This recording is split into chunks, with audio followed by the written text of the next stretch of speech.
আল্লাহ বলেছেন যে এখানে সূর্য এক কাদাযুক্ত জলাশয় ডুবে যায়। আমার মনে হয় যে এই নাস্তিকদের মাথার মধ্যে জ্ঞান বুদ্ধি তো নাই, তাদের মাথায় আমার মনে হচ্ছে শুকুরের ভরা রয়েছে।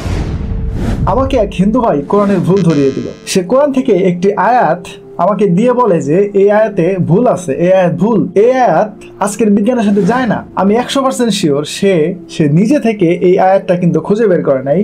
অবশ্যই সে কোনো এক নাস্তিকের ভিডিও দেখে সে সেখান থেকে নোট করে তারপর সে আমাকে এই আয়াতটি দিয়েছে। আর আপনারা তো জানেনই বাংলাদেশে এখন অনেক মুফতি মাওলানা নতুন নতুন নাস্তিক হয়েছে। আর এই নাস্তিকরা এতটাই বেহায়া যে নাস্তিক হওয়ার পর তাদের পোশাকের কিন্তু কোনো পরিবর্তন করে নাই, নামের কোনো পরিবর্তন করে নাই। সাধারণত কেউ যদি হিন্দু থেকে মুসলিম হয় তার নাম পরিবর্তন করে, বা মুসলিম থেকে হিন্দু হলে নাম পরিবর্তন করে, কিন্তু এই নাস্তিকরা না পোশাকের পরিবর্তন করছে না নামের পরিবর্তন করছে। দেখবেন যে পাঞ্জাবি টুপি পরে কিন্তু মানুষকে ধোকা দিচ্ছে। তার মানে এখান থেকে বোঝা যায় যে এই নাস্তিকরা কারো কাছে বিক্রি হয়ে গেছে এবং কারো ইশারায় কিন্তু তারা এই কাজগুলো করছে। তারা সেখান থেকে মোটা অঙ্কের টাকাও পাচ্ছে যেন তারা ইসলামের বেশ ধরে তারা সাধারণ মুসলিমদেরকে ধোকা দিতে পারে।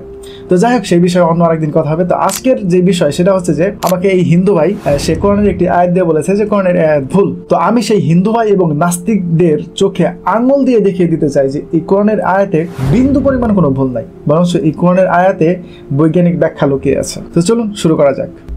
হ্যাঁ জেমিনি, তুমি কি শুনতে পাচ্ছ আমার কথা? হ্যাঁ, আমি শুনতে পাচ্ছি। আপনি কেমন আছেন? হ্যাঁ, আমি ভালো আছি। আজকে আমি তোমাকে কিছু প্রশ্ন করব। আমার আজকের প্রশ্নের বিষয়বস্তু হচ্ছে যে এক হিন্দু ভাই বা নাস্তিকরা কোরআনের একটি আয়াত আমাকে দিয়ে বলে যে কোরআনের এই আয়াতে ভুল আছে। তো আমি সেই নাস্তিক এবং হিন্দু ভাইদেরকে চোখে আঙুল দিয়ে দেখিয়ে দিতে চাই যে কোরআনের এই আয়াতে বিন্দু পরিমাণ কোনো ভুল নাই, বরঞ্চ এই আয়াতের মধ্যে অনেক বৈজ্ঞানিক ব্যাখ্যা লুকিয়ে আছে। অবশ্যই আপনি আপনার প্রশ্ন করতে পারেন। আমি আপনার প্রশ্নের উত্তর দিতে চেষ্টা করব। ওকে, যে হিন্দু ভাই আমাকে কোরআনের একটি আয়াত পেশ করে বলেছিল যে কোরআনের এই আয়াতে ভুল আছে, সেটি হচ্ছে যে আপনি আয়াতটি বলতে পারেন। ওকে, সূরা কাহফের 86 নম্বর আয়াত। তুমি সেই আয়াতটা একটু আমাকে পড়ে শোনাও। সূরা কাহফের 86 নম্বর আয়াতে বলা হয়েছে, অবশেষে যখন তিনি সূর্যের অস্তাচলে পৌঁছলেন তখন তিনি সূর্যকে এক পঙ্কিল জলাশয়ে অস্ত যেতে দেখলেন এবং সেখানে এক সম্প্রদায়কে দেখতে পেলেন। আমি বললাম, হে জুলকারনাইন, হয় তুমি তাদেরকে শাস্তি দেবে, না হয় তাদের ব্যাপারে সদয় ব্যবহার করবে। তার মানে এই আয়াতে আল্লাহ বলেছেন যে জুলকারনাইন তিনি এমন একটি স্থানে গিয়ে পৌঁছালেন যেখানে তিনি দেখতে পেলেন যে সূর্য একটি কাদাযুক্ত জলাশয়ের মধ্যে ডুবে যাচ্ছে, তাই তো? হ্যাঁ, আপনি ঠিক বলেছেন। এই আয়াতে জুলকারনাইনের একটি সফরের কথা বলা হয়েছে যেখানে তিনি পশ্চিমে পৌঁছালে সূর্যকে একটি জলাশয়ে অস্ত যেতে দেখেন। এই জলাশয়টিকে কুরআনে হামিয়াতিন বলা হয়েছে, যার অর্থ পঙ্কিল বা কর্দমাক্ত। ওকে, ঠিক আছে, আমরা একটু শুরু থেকে শুরু করি। শুরু থেকে না শুরু করলে আসলে ঘটনাটা বোঝা যাবে না আসলে এই বিষয়টা কি নিয়ে, ঘটনাটা কি নিয়ে। আচ্ছা, আমি তোমাকে আয়াতটা বলি। শুরুর যে আয়াত সেটা হচ্ছে যে বিসমিল্লাহির রহমানির রহিম ওয়ায়াসআলুনাকা আন যিল কারনাইন কুল সাআতলু আলাইকুম মিনহু যিকরা। এই আয়াতের অর্থ হলো, লোকেরা আপনাকে জুলকারনাইন সম্পর্কে জিজ্ঞাসা করছে, আপনি তাদের বলুন আমি শীঘ্রই তার সম্পর্কে আপনাদের কিছু বলবো। এই আয়াতে কি বলা হয়েছে যে তারা তোমাকে জুলকারনাইন সম্পর্কে জিজ্ঞাসা করে। এই তারাটা কারা ছিল আর কার কাছে জিজ্ঞাসা করা হয়েছিল? এই তারা বলতে মক্কার কুরাইশদের কথা বলা হয়েছে এবং তারা নবী মুহাম্মদ শাহকে জিজ্ঞাসা করেছিল। ওকে, আমি আরেকটু বিস্তারিতভাবে বলি যে ঘটনাটা হচ্ছে যে মক্কার কুরাইশরা তারা একটা দ্বিধাগ্রস্তের মধ্যে ছিল যে নবী সাল্লাল্লাহু আলাইহি সাল্লাম তিনি কি সত্যি নবী কিনা। তো এটা পরীক্ষা করার জন্য তারা ইহুদিদের শরণাপন্ন হয়। ইহুদিদের কাছে যেহেতু তাওরাত ছিল, তো তারা ইহুদিদের পরামর্শ নেয় যে আচ্ছা, মুহাম্মদ সাল্লাল্লাহু আলাইহি সাল্লাম তিনি যে নবী বলে দাবি করতেছেন তিনি সত্যি নবী কিনা এটা আমরা কিভাবে বুঝবো। তো তখন ইহুদিরা তাদেরকে 3টি প্রশ্ন করতে বললো নবী সাল্লাল্লাহু আলাইহি সাল্লামকে। তার প্রথমটি হচ্ছে জুলকারনাইন সম্পর্কে, আর দ্বিতীয়টি হচ্ছে যে আসহাবে কাহফ সম্পর্কে, এবং তৃতীয়টি হচ্ছে রূহ সম্পর্কে। তিনি যদি সত্যি নবী হন তাহলে তিনি অবশ্যই এই 3টি ঘটনা সম্পর্কে ব্যাখ্যা দিতে পারবেন, বলতে পারবেন। তো তারপর মক্কার যে কুরাইশরা তারা মক্কায় ফিরে আসলো। ফিরে আসার পর তারা নবী সাল্লাল্লাহু আলাইহি সাল্লামকে এই 3টি প্রশ্ন করলো। তো শুরুতেই তারা প্রশ্ন করলো জুলকারনাইন সম্পর্কে। তো এই জুলকারনাইনের এই ঘটনার মধ্যেই কিন্তু এই কোরআনের এই আয়াতটা, যেটা এই নাস্তিকরা এবং অমুসলিমরা বলে যে এই আয়াতে ভুল আছে।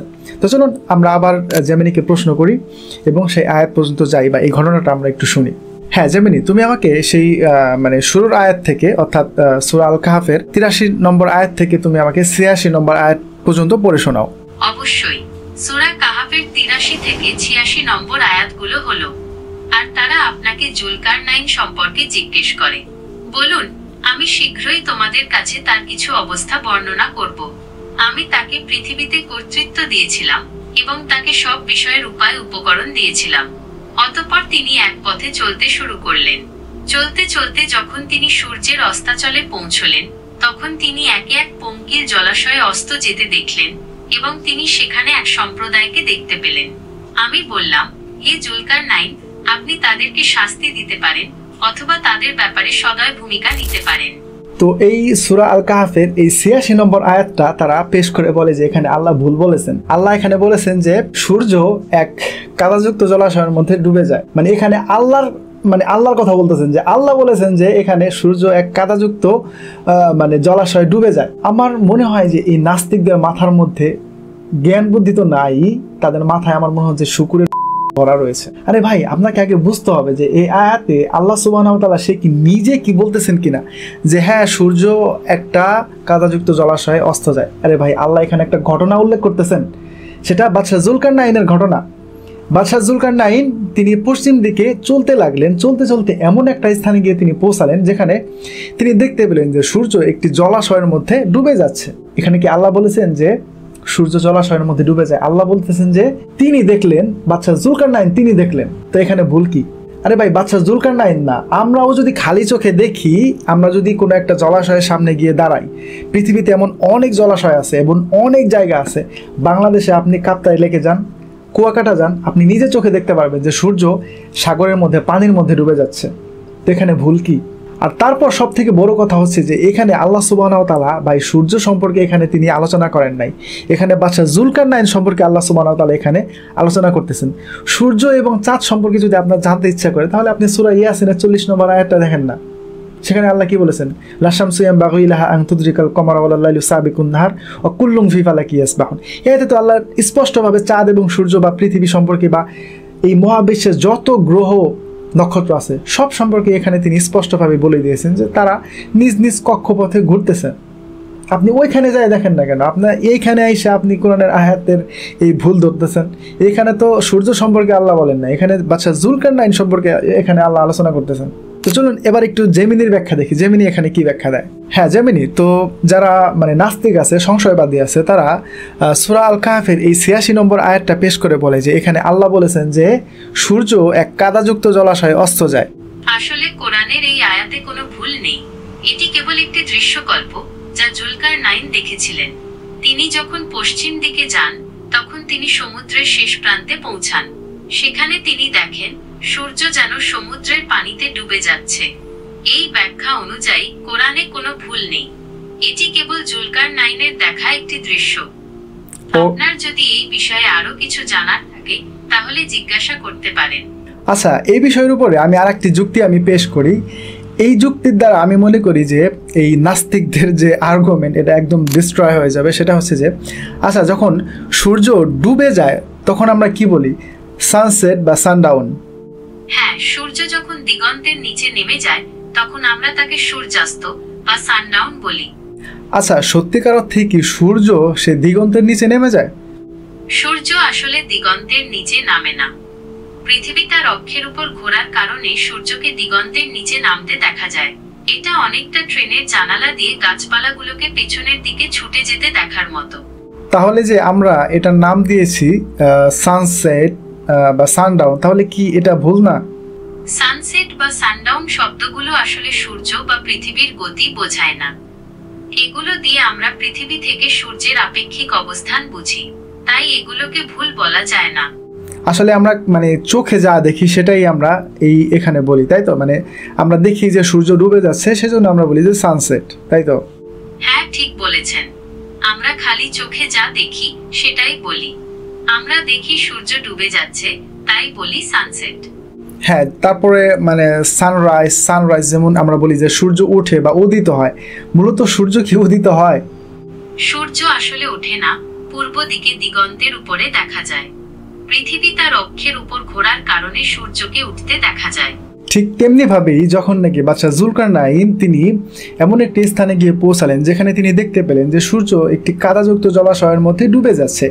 তার মানে এখানে খালি চোখে তিনি যা দেখেছেন সেটাই আল্লাহ সুবহানাহু ওয়া তাআলা কোরআনের এই আয়াতে কিন্তু উল্লেখ করেছেন। তার মানে কি এখন এটা বোঝাবে যে কোরআনের এই আয়াতে ভুল আছে? হ্যাঁ, আপনি ঠিক ধরেছেন। এখানে আল্লাহ সুবহানাহু ওয়া তাআলা বাদশাহ জুলকারনাইনের দৃষ্টিভঙ্গি থেকে বিষয়টি বর্ণনা করেছেন। তিনি যেমনটি দেখেছিলেন কোরআনে ঠিক তেমনটিই বলা হয়েছে। এখানে সূর্য বা পৃথিবীর গতি বা অবস্থাকে বোঝানো হয়নি। ওকে, তাহলে এখন যে নাস্তিকরা এই আয়াতকে বলে যে এই আয়াত ভুল, তাহলে নাস্তিকদের এবং অবিশ্বাসী যারা আছে তাদের এই আর্গুমেন্টটা কি সঠিক না ভুল? এটি ভুল, কারণ কোরআনের এই আয়াতে কোনো ভুল নেই। এটি কেবল জুলকারনাইনের দেখা একটি দৃশ্য। তিনি যখন পশ্চিম দিকে যান তখন তিনি সমুদ্রের শেষ প্রান্তে পৌঁছান। সেখানে তিনি দেখেন সূর্য যেন সমুদ্রের পানিতে ডুবে যাচ্ছে। আপনার যদি এই বিষয়ে আরো কিছু জানার থাকে তাহলে জিজ্ঞাসা করতে পারেন। ওকে, তোমাকে অসংখ্য ধন্যবাদ আজকের এই প্রশ্ন উত্তরের জন্য। আপনাকেও ধন্যবাদ। আপনার যদি আরো কিছু জানার থাকে তাহলে অবশ্যই জিজ্ঞাসা করবেন। তো এই ছিল আমার আজকের প্রশ্ন উত্তর।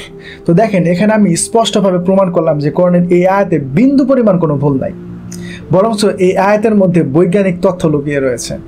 তো যারা বলে যে কোরআনের এই আয়াতটি ভুল, তারা চিন্তাও করে না, তারা বোঝেও না, তারা দেখেও না। আসলে এখানে মনে হয় যে আমি কোরআনের একটি আয়াত আমি আসলে বলে ফেললাম যে আল্লাহ সুবহানাহু ওয়া তাআলা কোরআনের একটি আয়াতে বলেছেন যে তারা দেখেও দেখে না, তারা বোঝেও বোঝে না, তারা তো কুকুর শৃগালের ন্যায়, বরং তার চেয়েও অধম। তো নাস্তিক এবং সংশয়বাদীরা হচ্ছে ঠিক ওই রকম। যারা নাস্তিক আছে, যারা সংশয়বাদী আছে, ওদের কাজই হচ্ছে ইসলামকে দুর্নাম করা, ইসলামকে ভুল প্রমাণ করা মানুষের সামনে। তবে ইনশাআল্লাহ ইসলামকে ভুল প্রমাণ তারা কখনোই কোনোদিনও করতে পারবে না ইনশাআল্লাহ।